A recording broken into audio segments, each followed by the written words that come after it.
Welcome. Today is Thursday, April 3rd, 2025. It's 5 p.m. and I call to order the town council meeting for the town of Bowling Green. Would everyone please stand for the Pledge of Allegiance? I pledge allegiance to the flag of the United States of America and to the republic for which it stands, one nation under God, indivisible, with liberty and justice for all.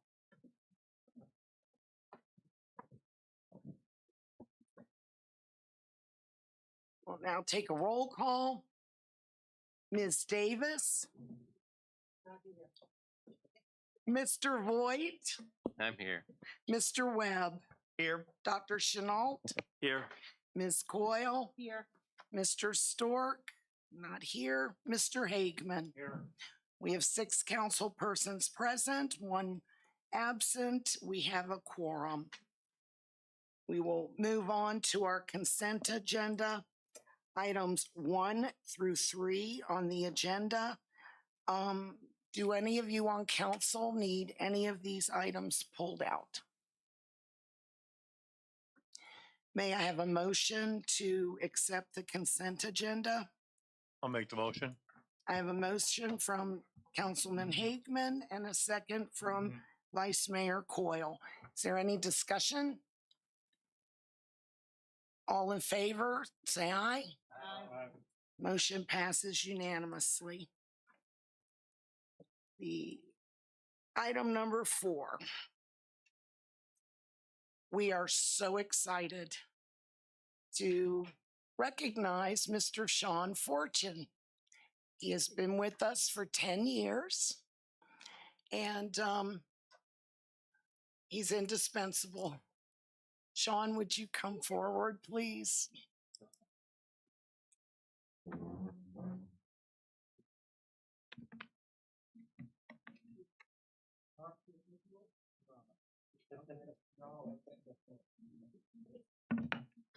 Well, just like to thank you for your work, and obviously for the last couple of years, you've been filling in with the absence of a public works director, going above and beyond. So definitely want to thank you on behalf of staff and the administration for all of your efforts for all functions of our public works and utilities. And the mayor is correct; you are definitely indispensable, and glad to have you as part of the team.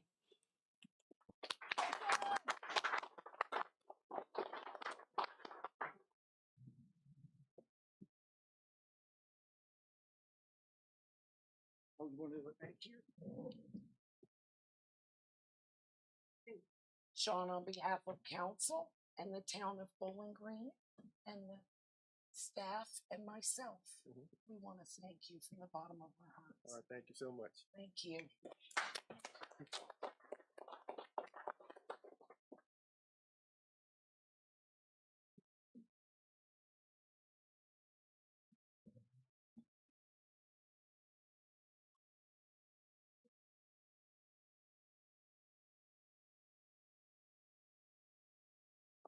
You can all read your utility report.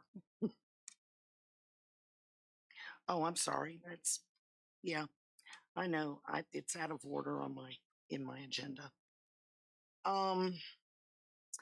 Next, we have a new officer with the town of Bowling Green. Officer Irvin just finished graduation from RRCJA, and Miss India attended his graduation, and we are so proud to have him as part of our new police force. Welcome. We look forward to seeing you on the streets and working with us in the town. Appreciate it. Mayor, if we could have the chief just to come up and speak a little bit about his process and Certainly. graduation. And Officer Irvin, if you can come to the front as well.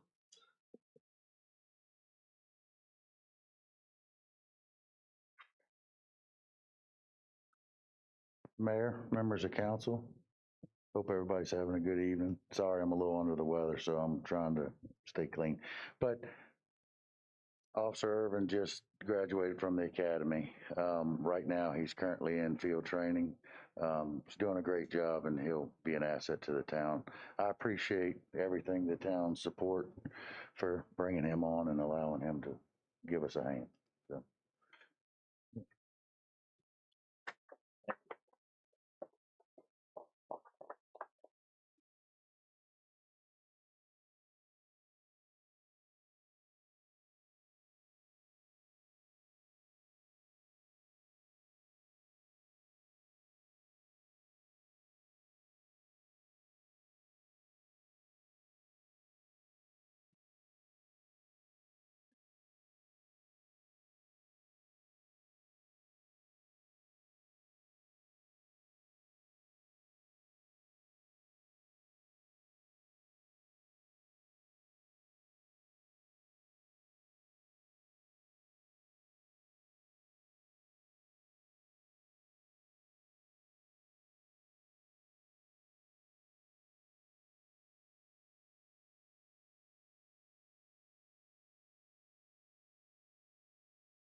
Next, we will move on to public comment. Those of you who wish to speak, if you would come to the podium, please state your name, your address. You have 3 minutes to speak. From the time you state your name and address, you will address the chair, not council. Please know that our rules do not allow for council to respond to your comments, but that what you have to say is very important to us. We are listening and we are taking notes. So we will now open public comments.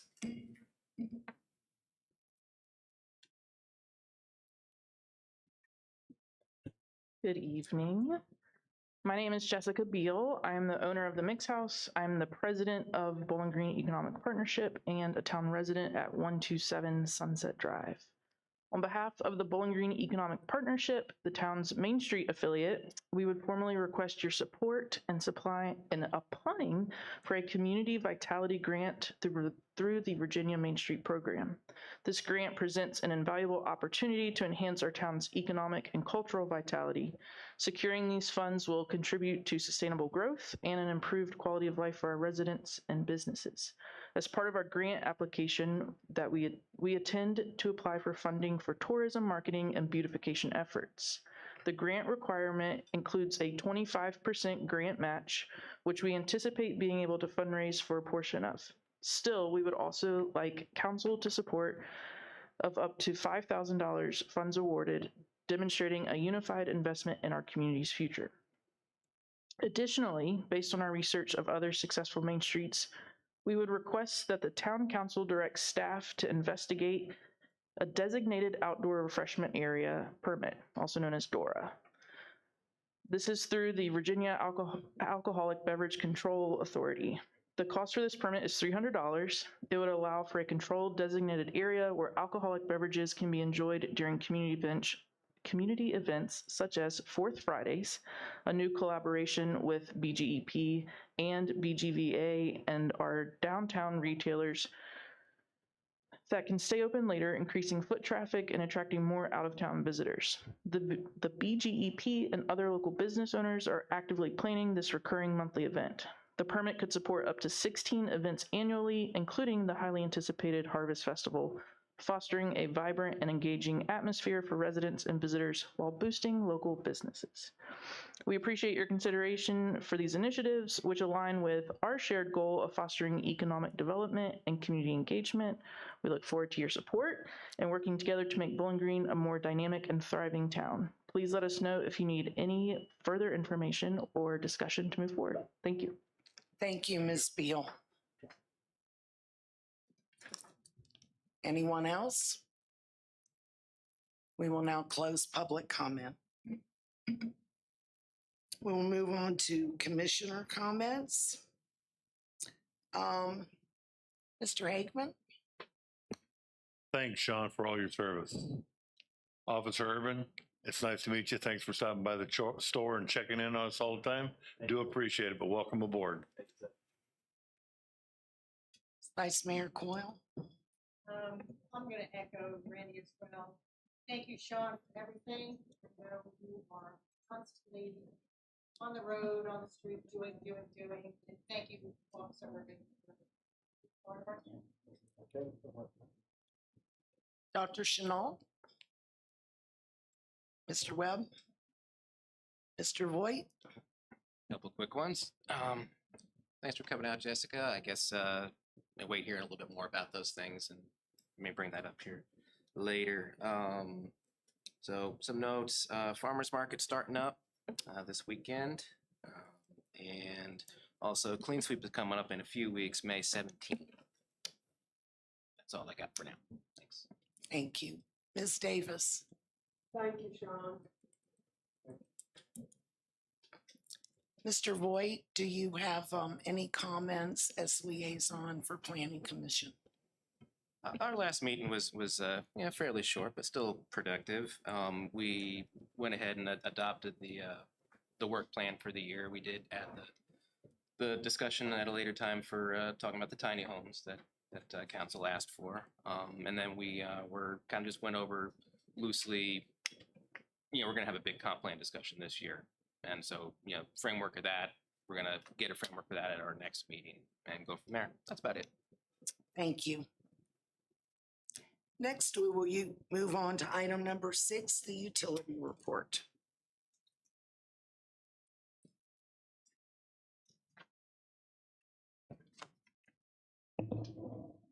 Welcome, Jamie. How's everybody doing this evening? Good. I'm going to present for the Emboden utility report for the water and wastewater. For water, the gross alpha is still elevated. That hasn't changed. The presence absence tests all were taken and passed successfully.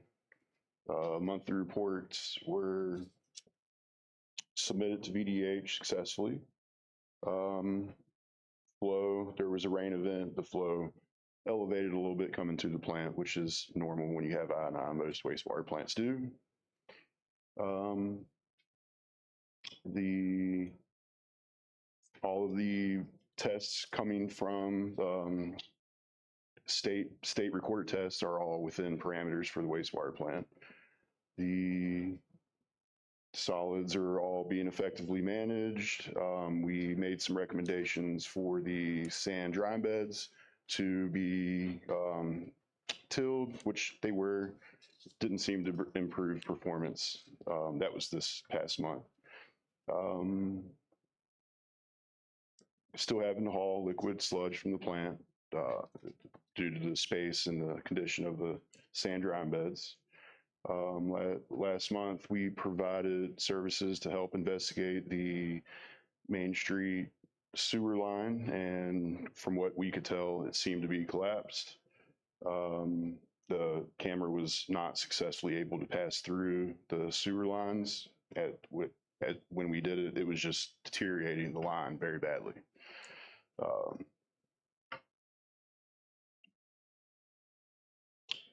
Ammonia is great. There was some repair work done to the clarifier weirs for the maintenance, the contracted maintenance person that does that. Pretty short and sweet report. Does anybody have any questions? Any questions from council? Mr. Hey. Voigt? Yeah, sorry. So several meetings back, I think it was when PFAS is what I'm going with this. We had a discussion on that. We had nothing. I presume, hopefully, still nothing. But when we were having that discussion, I believe that was like right on the cusp of when the regulation was going to come out. I think or it either was about to, or it just had, or it was right before, anything like that. But how are we feeling on that at this point? Are we still testing? What's the frequency of that? I'm not sure if the kits were delivered right now off the top of my head.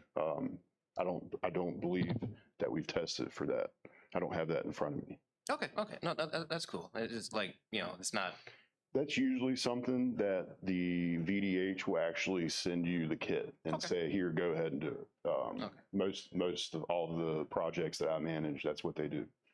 that's fine. If that's standard, that's standard. That's kind of where I was going. Like, I'm not aware of all the regulation of what actually got put out for that. Like how often you're supposed to test and everything. I know that we were good on it. It's a fairly new. The concern for the PFAS usually comes down to like if there's fighting foam in the area or like bases where they use forever chemicals, that sort of thing. So it just really depends on where you're located geologically, if you're going to be good or not. Yeah, I know there were some initial concerns historically with the base, but since our initial tests were good, I'm not really too as concerned at this point, but appreciate it. Yep. Thank you, staff. Councilmember Voigt. I think Sean may have some more information on that, but I think there was a voluntary test done either in 21 or 22 by the previous Public Works Director and team, but we were within compliance. He can give you some specifics, but as far as the regulation goes, Bowdoin's CEO sent out and their compliance team sent out specifics to us, and we don't have to do any additional testing to be compliant until 2020, the end of 2027. But at least our initial voluntary testing showed that we were in compliance. So Sean can come with specifics.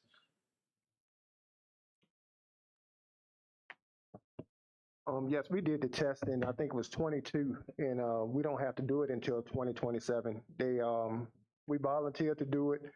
VDH came out, they did it themselves, they tested it, and so we got ahead of the game, so we don't have to do it again until 2027. So we okay for right now.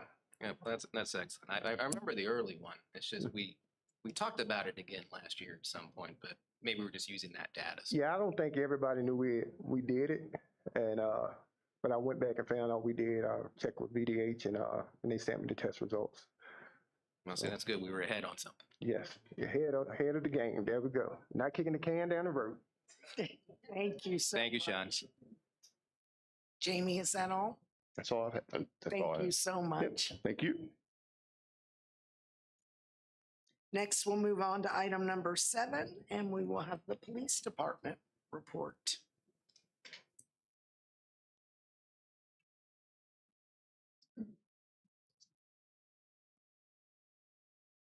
Welcome, Chief Cecil.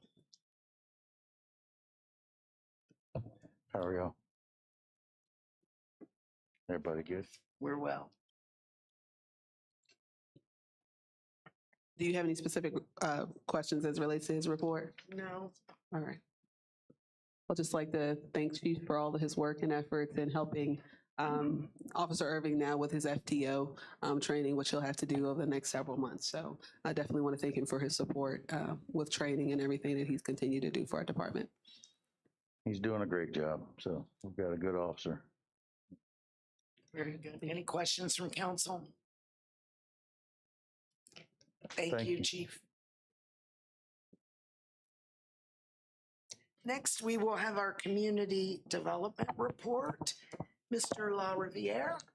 Thank you, Madam Mayor, honorable council members. J.C. LaRiviere, Director of Community Development and Partnerships. Mr. Voigt summarized the actions of the Planning Commission meeting, so I'll move on from there. We received a formal approval letter from the Department of Health after they reviewed all of our procurement documents for the grant-funded hydrogeologic source evaluation project, which means we can now start pulling down funds and actually initiate that project. Also submitted the annual Chesapeake Bay Act report to DEQ, which was due on the 31st of March. And that was submitted while still ongoing our every 5-year programmatic audit with DEQ. And the first invitation for bid for our partnership with Fort Walker under our intergovernmental support agreement has been published on EVA, and we are awaiting bids. Thank you very much. Thank you. Are there any questions from council? Very good. Next, we'll move to the Public Works Department monthly report.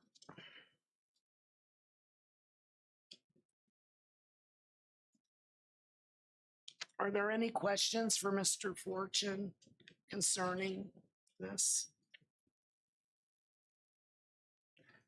No, moving on. Item number 10, the town manager's report. Ms. Adams Jacobs. Thank you, Madam Mayor. Good afternoon, Mayor and Council. As you see in your report, we have my monthly report. Some highlights this month, completed the FY26 capital improvement plan, presented that to the Planning Commission, which we will take a look at a little bit later this afternoon. They did pass that with a favorable recommendation with no proposed changes. We are still working through our FY26 budget process. We're waiting some information from the county as well as our insurance company, Versa. Planning to have that presentation on May 3rd. We may request a special meeting for a public hearing if necessary, but we'll reach out to you on that. Completed the utility billing process with the interim director of finance, Ms. Jett, who is in the back. If you all haven't met her, Deidre, why don't you come up for a second to say hello?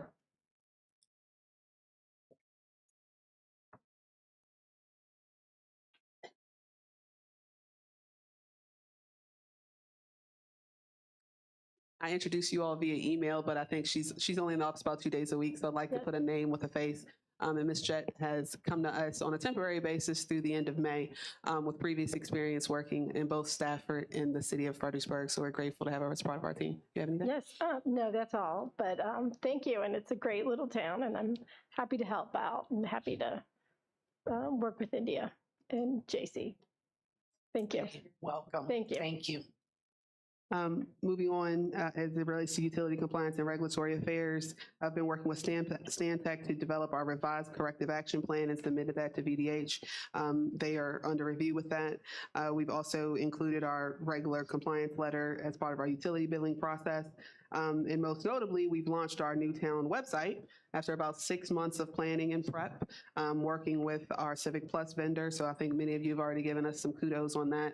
I think that's my 5th government website, but I will say it was probably my funnest website overall. And like to thank Jeffrey for being and serving as backup and helping me with that through that process. And I think he learned a lot for his future work as well. And also thank Mr. Beal, who helped us secure our domain access to get that transition going. We are also working with Southern Software to continue our transition of our financial system, working for a scheduled go-live date of July 1st. Also in good news, we secured a $4,000 Future Impact internship grant award from our partners at Atlantic Union Bank. That application was posted on April 1st. It is open to juniors and seniors in college, and particularly with a focus on those who have a background in business and marketing and finance. I'd like to thank Mr. Ashcraft, who worked alongside me on that grant to obtain that for a student who will be lucky to get some experience working with us, as well as nonprofit in town.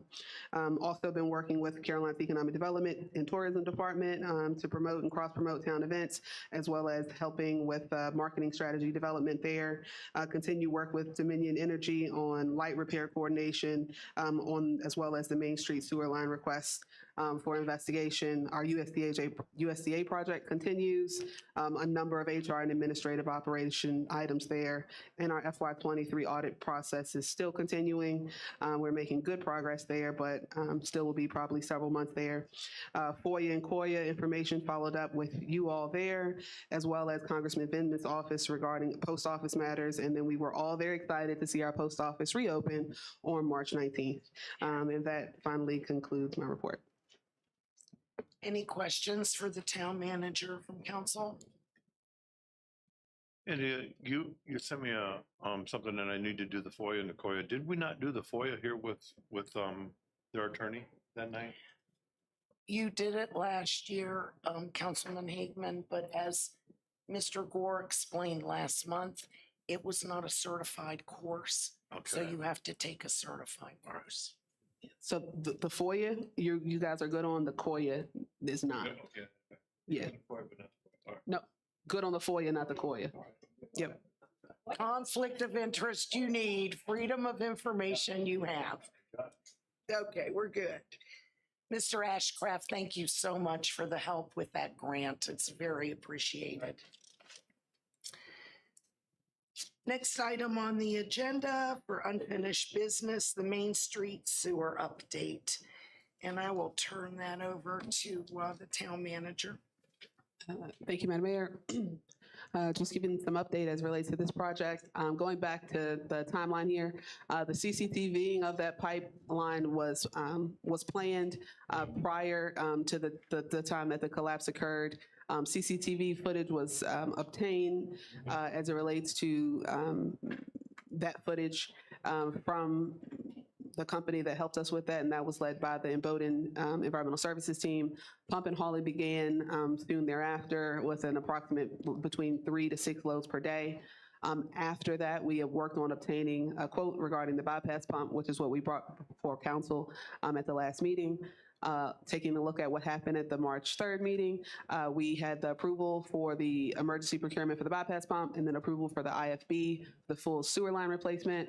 Unfortunately, the original bypass pump quote tripled post-approval. In fact, a day after the council meeting, after there was some miscommunication among the vendors team as it related to specific setup as it relates to VDOT requirements.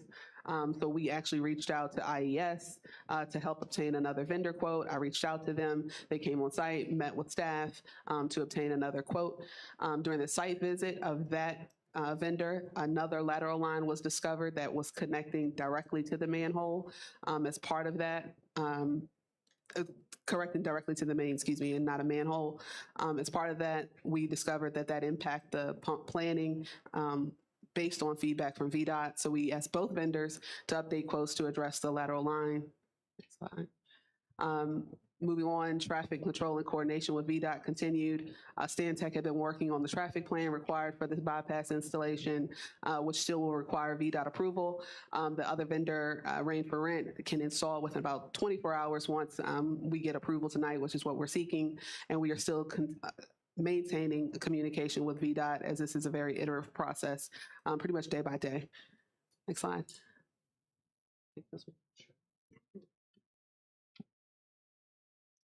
So when that quote, what was initially approved by council, went up substantially and staff had to seek to find another vendor, which Imboden helped us with, which we're very thankful for, we basically had a delay that we couldn't really do anything about until we got that second quote.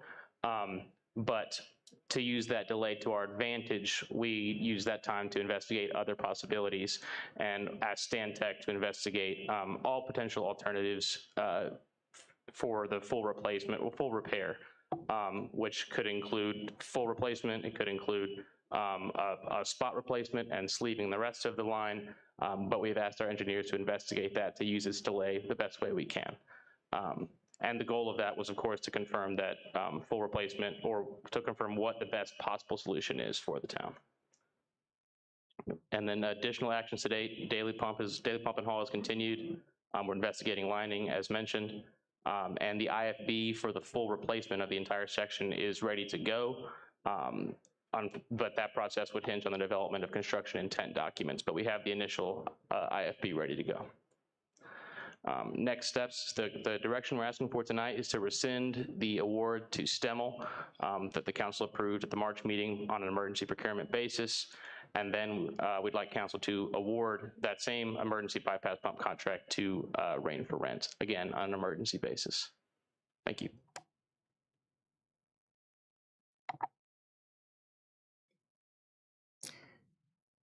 So staff recommends that council reverse their previous approval and of awarding the bypass pump contract to Stemmel Plumbing Services and authorize staff to execute the transactions documents with Rain for Rent. This be better as two separate motions? Two separate or one motion? You can make it, it can be one, as long as it's clear that you're rescinding. Okay. All right, then I'll move to rescind the prior authorization for the Stemmel contract and to newly authorize the contract award to Rain for Rent. So I have a motion from Councilman Voigt. Do I have a second? Second. I have a second from Councilwoman Davis. Is there any discussion? Hearing none? I do Go a ahead. couple of questions. I'm sorry, go Tell ahead. me, what is the amount of the new contract? It's here in the memo. The monthly rate would be $28,000 with Rain for Rent. That's not all inclusive, but that's what it would cost to rent the equipment. I think the traffic signs are not included yet. But the lesser quote is the $28,000 price. What's the $88,000? That was the initial quote from Okay, Stemmel. got it, all right. Well, that's what happened after it was, that's the price it went to after it was increased. It's a $60,000. You know, do you know where they're connecting? I guess they're gonna connect at the manhole we're pumping from today, and then where does it get pumped to? I think we should turn it over to Stan Tech to speak to the specifics on that. Good afternoon, Madam Mayor, council members. My name is Jason Early. I believe I've met most, if not all of you. Really, my role here is to introduce Ryan Evans. He is our senior wastewater engineer in our Richmond office, 20 years of experience specializing in sewer collection and treatment systems. Normally, Brian Mountjoy would be up here, but regrettably could not attend tonight. So with that, I'm going to pass it over to Ryan, who can speak to some of the specifics with the sewer pipe. Thanks. Hello, folks. The question was, where do we connect and where do we finish? It's largely subject to where the breakages are, and it's going to be somewhat difficult to determine because the CCTV wasn't able to be completed. You have to take the bypass and run it down to the manhole downstream of wherever it can be received at. So I think it's just one section, but I have not studied it in depth personally, and I can't speak for specifics. I have no reason to believe right now that it would be different than the temporary bypass locations, though. Only if the line, if it was CCTV and it extended further, then that would have to be repaired, and that might make it an additional section. But like I said, I haven't been able to review it yet.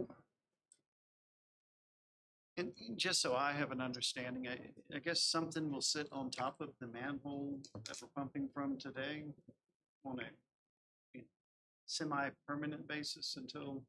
So that manhole is going to get some use. So that'll be the place where the suction lines are going to be dangled down into to pull the wastewater effluent out and pump it. But typically the pumps are located off, maybe in the distance of the right of way or on a private property that you can negotiate with.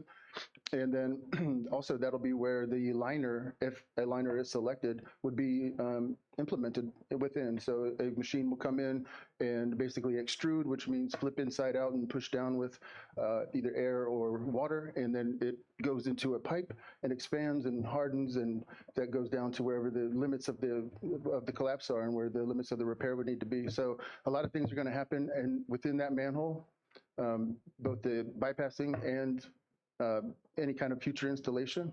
So there's a little bit of alternatives, but we haven't studied all the alternatives yet. I believe that we submitted an idea or a report for to investigate some alternative alignments, just in case there's a lot of existing utilities within the roadway. Based on the CCTV footage that we were able to review, there was like a catastrophic failure where there was a bunch of rocks and various other sediment transport that happened from the pipe trenching. And it's undetermined right now whether or not that's going to be cheaper to do some kind of in-place liner within the pipe. The downside being it's only an 8-inch line. So if you put a liner in there, you reduce the capacity, reduce the flow potential for upstream businesses. And since it connects at 2 existing known points, have the same slope, which means that capacity is going to be reduced. And I think upstream of that are some businesses for the town. And so that would be a factor in considering whether or not that would be the proper alternative, or whether a different alignment would be cheaper or more beneficial in the town's interest at that time. I'm just trying to have just a good understanding when the temporary bypass is put in, what impacts does that have to the roadway? I mean, will we be to the road? Will that affect the existing travel? Minimally. What will normally happen in a situation where there are about 100 gallons a minute flow, or there'll be a above ground pipe fused together, HDPE typically, that would sit within like the gutter pan or right next to the curb, and then would have devices that would allow basically a speed bump to be created, and then that bypass line to go over there. So ideally done, there's minimal disruption to daily traffic. Especially if you can get the pumps out of the way and protected within the right of way or adjacent parking lot or something like that.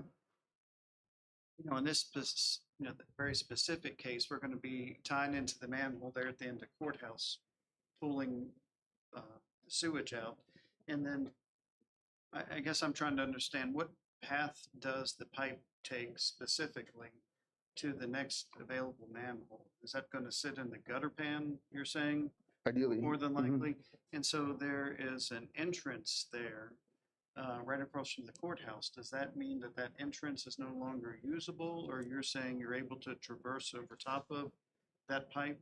Depending on the discharge pipeline size, like I said, for this one, it's going to be on the smaller side. I would suspect that it would be maybe a 3 or 4 inch force main to carry the flows, which would be kind of housed within an artificial plastic type of speed bump. And then it's not ideal, but vehicular access to any business or residence would still be maintained. You can drive over top of that, Mhm. and then it will follow that gutter pan to the next available manhole?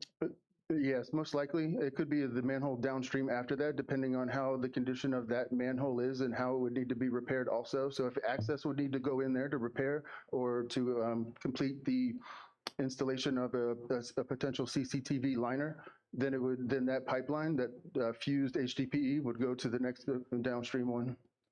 And if we determine that, maybe the potential liner is the route that would be taken, is there a need to even have a temporary pump? Or are we better off just? Yeah, so the temporary pump would need to, the temporary pump needs to happen in all circumstances because they'll initially be cleaning and then there'll need to be spot repairs where the catastrophic breaks would be.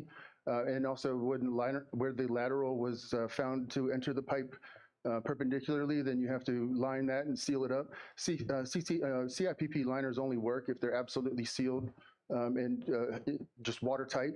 And there are ways to do that, but in all those situations, it has to be a clean pipe, as clean as possible to install. And then there's time for the curing. Curing, depending on the type of methodology, would be ranging from a day or two, depending on whether steam or UV curing is used in that situation. Yeah, I mean, I guess my question is, just from a dollar and cent standpoint, I mean, does it make more sense to continue to do the pump and haul versus the $28,000? We're saying that's a monthly expense? No, I think it's 28. That's what we've got a motion. That's why we That was just with- made a motion to go with the other company for 28. And I'm just curious, I'm asking those just Yeah. for, just. Based on the calculations we did, and granted, it does change depending on the week and the day and the conditions and the weather conditions. But you are looking at about anywhere between $12,000 to $16,000 a week. And so this is the more cost-effective option to go with the bypass pump, plus all of the risks that go associated with having to try to have a pump and haul truck 3 to 4 up to 6 times a day. So there could be compliance-related efforts if we continue to go this way and the weather goes one way and we're not able to maintain, or if the truck misses, there are potentially impacts to services, particularly at the Carolina General Government, District Court, dispatch, that we've continued to get calls we're staying ahead of, but we don't want to be in any situation where services are impacted to county government functions as it relates. So. I get that. And is there an initial setup fee? Or was that included in the 28? That's included. Yeah, it's included. Okay. Yeah, and I will just say, and I want to caution us from wanting to be too specific on traffic, because ultimately VDOT has the final say so on that. And obviously we've been working through that, but that's still kind of an iterative process with them. So as I instructed everyone involved in this process, that we're trying to do as much as we can to mitigate traffic impacts as much as possible and impacts to the local businesses. So that's something that is at the top of mind and a priority that we're trying to do. But there may be some impacts or closures to some of those alley access depending on the needs of the work. Okay. 'Cause right now that manhole sits somewhat in the middle of the existing travelway. And so when that truck sits there, everyone has to really go out into the southbound lane or to the northbound lane as you're going south in order to get around it. When that pipe goes into that manhole, are we going to have that same situation that we have to drive around that manhole? Or are we saying we're driving over that manhole where the pipe goes in? But I didn't say either one of those. So in the situation where you must keep traffic open in a street like that, you would be looking at a more expensive solution. Typically, you would do a shallow trench where your suction lines would be buried and they would enter into the top, what's called the cone of a manhole. And then a temporary plate would be put over top of where you would halfway bury a pipe to allow the traffic to go unabated, because It would not be a feasible to do the speed bump situation in that regard because they're not made for extended duration, long use, a lot of high traffic. So is that what we're proposing? I don't know. I didn't. I'll let Sean and JC, who's been more directly involved with the conversation with And I'm just, VDOT, and I'm just curious. to speak kinda, a little bit on that. Sean can provide the specifics on the pump location, and I believe you also talked to VDOT. Yeah, I talked to VDOT, as far as putting the pipe into the manhole and burying it, we have brick line manholes. You start knocking bricks out, manholes go collapse. They already got bricks falling out it now, so that's out the picture. Basically, what we're gonna have to do, you're gonna have to put a barrier up around the manhole. The top's gonna be left off of it, and you're gonna have to shift the lane over. And some of those parking spaces are gonna have to disappear at the time till we can get all this stuff fixed. So we're just talking about a temporary lane shift. We'll be able Yes. to maintain traffic in both directions. Yes. And diverting around the one we're pulling out of Yes, and also around the one that we're dumping into. yes. Yes, it's just All right. parking spaces on the side, but it's not gonna affect the traffic flowing through. Okay? All right. Any other questions from council? Okay, we have a motion on the table to reverse the previous approval for the award of the bypass pump contract to Stemmel Plumbing Services and to authorize staff to execute transaction documents with Rain for Rent. I have a motion from Councilman Voigt and a second from Councilwoman Davis. All in favor, raise your right hand. Sorry to interrupt. Madam Mayor, just for a matter of clarification, the motion is to rescind the vote for Stemmel and to award the contract to Rain for Rent. And just to be clear, we're not including a price in that motion, is that correct? No, Just wanted to be clear. I Thank know. you. Yeah, I read this. Okay, so all in favor, raise your right hand. Motion carries unanimously.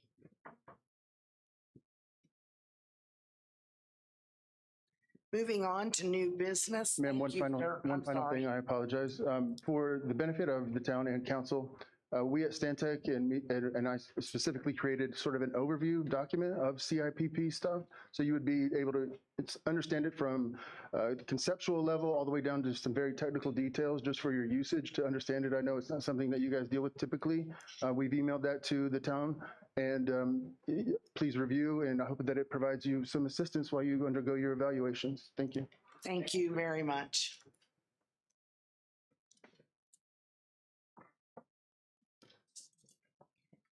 Next item on the agenda, we've moved to new business and we will have a presentation from the town manager about the capital improvement plan.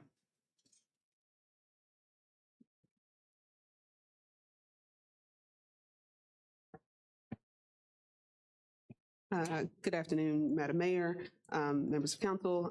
In close, you'll see the CIP that was presented at the Planning Commission. As you will see,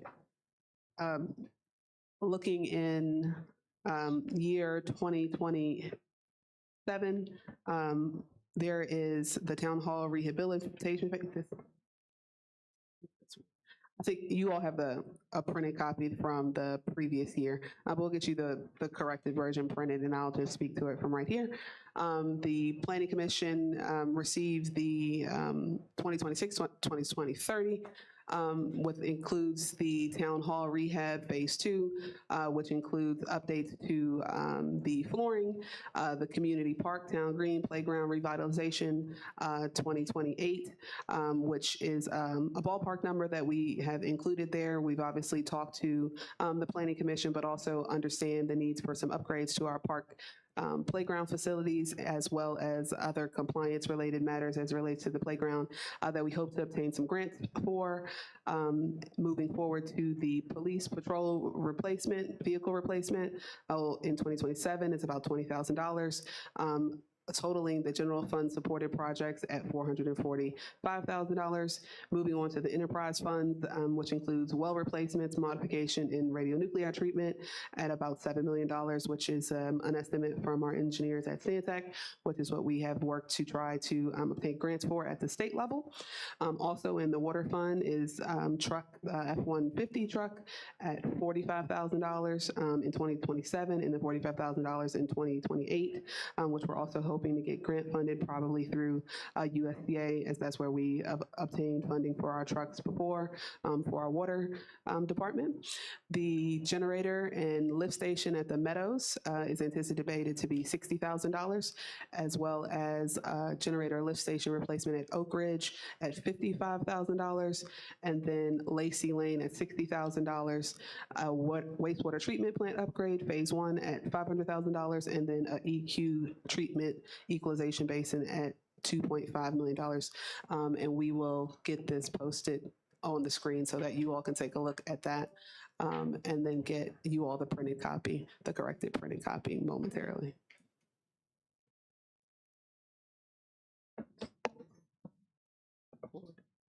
Are there any questions for the town manager? On the town hall rehabilitation, what is that 104,000 for? That is you were given the previous year's document. I'm pulling it up now so you can see the accurate. I think staff inadvertently printed the previous year's document, so bear with us.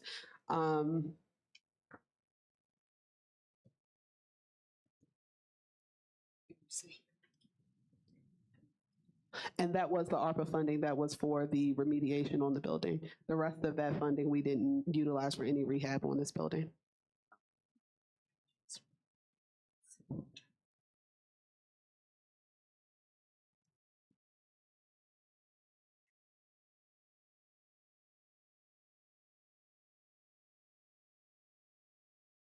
So if there are any questions, I'll include this and I'll just send you this electronically. We obviously are all wearing many hats, and I think the wrong one got printed, so I apologize for that. But the Planning Commission did go over this thoroughly, and Mr. Voigt definitely gave us feedback and positive support. So we will include this as well in the next portion of the budget process and speak with you all through the process if there are any additional questions or additions. Reminder, CIP is just a plan. Most of this is unfunded as it is really identifying the needs of the town as we move along. We really identified, I think, our first CIP plan. I presented that to you all last year, and we are moving forward with identifying our capital needs as well as working through various grant processes to hopefully obtain funding. The $400,000 that we worked with Congresswoman Spanberger's office in the community project funding process, unfortunately, did not move forward at the federal level as that process has been suspended at this time, but we will take a look at any other opportunities at the state or federal level moving forward. Are there any other questions for staff? Very good. Thank you. We will now move on to our second public comment. If anyone here would like to speak, you have 3 minutes. Please give us your name and address.